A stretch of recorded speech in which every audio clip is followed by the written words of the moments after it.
Aşk acısını herkes bir şekilde yaşar. Ama konuşması pek kolay değildir. Bugün sizinle birlikte bu duyguyu ele almak istiyorum. Belki şu anda böyle bir dönemden geçiyorsunuz. Ya da geçmişte bu hissi en derinden yaşadınız. Bir şekilde hepimiz bu acıyı yaşamışızdır. Peki gerçekten nedir bu aşk acısı denen şey? Neden bizi bu kadar derinden etkiler? Hadi biraz oturup net konuşalım.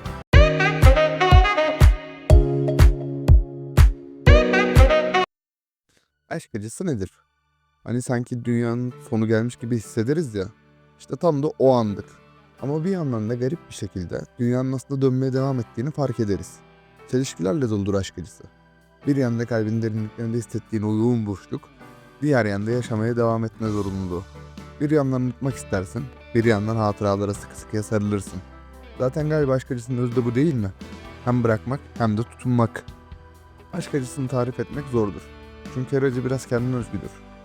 İlk başta belki inkarla başlarsın. Yok ya öyle bir şey yok ben iyiyim dersin. Ama sonra o sessizlik gelir. Gece yatağına yattığında düşünceler aklını ele geçirir. O kişi aklına gelir. Onunla geçirdiğin güzel anlar, paylaştığınız gülümsemeler, bazen en basitçe yaptığı bir hareket bile zihninde dönüp durur. O kadar basit bir şeydir ki neden seni bu kadar etkilediğine şaşırırsın. Mesela bir kafede otururken bardağın nasıl tuttuğunu hatırlarsın. Ya da bir film izlerken verdiği tepkileri. Bu kadar küçük detaylar nasıl bu kadar acıtır ki? Sonra öfke gelir. Neden böyle oldu diye sorarsın. Kendine mi kızarsın ona mı? Belki ikinize de. Belki de kimseye kızamazsın. Bazen her şey o kadar anlamsız gelir ki sebep aramaktan yorulursun. Ama yine de öfke seni bırakmaz. Bu kadar emek verdim, bu kadar hissettim, bu kadar sevdim, neden yetmedi dersin. Yetmediği gerçeği seni daha da öfkelendirir. Oysa biliyorsun öfke geçicidir. İçindeki gerçek his aslında sadece özlem. Özlem aşk acısının en zorlu kısmıdır belki de. Çünkü özlem öyle bir şeydir ki üstesinden gelmek neredeyse imkansızdır. Özlediğin kişi artık yoktur belki. Ama anılar hep oradadır. O anlar seni yakalar. Hiç beklemediğin bir an. Bir şarkıda, bir kokuda, bir cümlede. Mesela radyoda çalan bir şarkı. Seni anında o eski günlere götürür. Şarkı biter ama hissettirdikleri kalır. Ya da sokakta yürürken bir kafeden gelen kahve kokusu. Birlikte oturduğunuz kafeyi hatırlarsınız. O kafede paylaştığınız anları, o kahkahaları. Ve işte o an, gerçek anlamda yalnız olduğunu hissedersin. Sanki o anlar seninle konuşur gibi olur. Ya kabul etmek? Belki de en zor adım budur. Çünkü kabul etmek artık bir şeylerin geri gelmeyeceğini anlamak demek. Ama aynı zamanda bu acıyı taşımaya başlamanın da ilk adımıdır. Kabul edersin ki her şey bitmiş. Kabul edersin ki artık bu kişi hayatında yok. Ama bu kabul hemen gelmez. Haftalar, aylar, belki yıllar alır.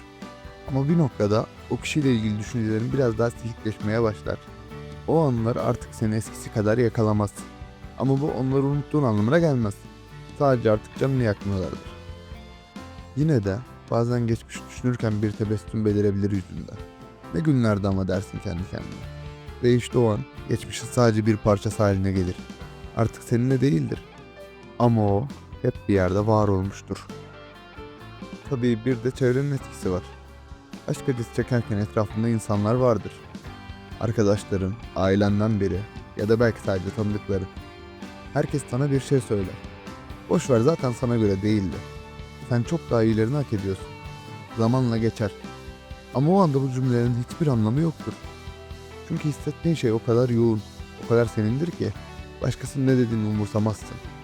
Sana ne kadar akıl verilirse verilsin. İçindeki o boşluğu kimse dolduramaz. Zamanla geçer derler ya. Evet belki geçer. Ama o anda o zaman bir ömür gibi gelir. Tabii bir de şu var. Aşk acısı çekerken bir yandan da kendini sorgulamaya başlarsın. Ben nerede yanlış yaptım? Daha farklı davranabilir miydim? Bu sorular birer kurgu gibi sürekli beyinde döner durur. Sanki bir yanıt bulursan her şey düzelecekmiş gibi gelir. Ama ne kadar düşünürsen düşün, çoğu zaman bir sonuca ulaşamazsın. Çünkü aşk iki kişinin hikayesidir. Bazen bir tarafın hataları olsa da bazen ikinin de suçu yoktur. Belki sadece yanlış zamanda bir araya geldiniz. Belki de farklı yönlere gitmek zorunda kaldınız. Ama bu acıyı hafifletmez. Bu süreç aynı zamanda bir büyüme sürecidir aslında. İlk başta buna inanmazsın. Ne büyümesi, acı çekiyorum işte dersin. Ama zamanla o acının sana bir şeyler kattığını fark edersin. Belki daha güçlü bir insan olursun. Belki de kendini daha iyi tanırsın.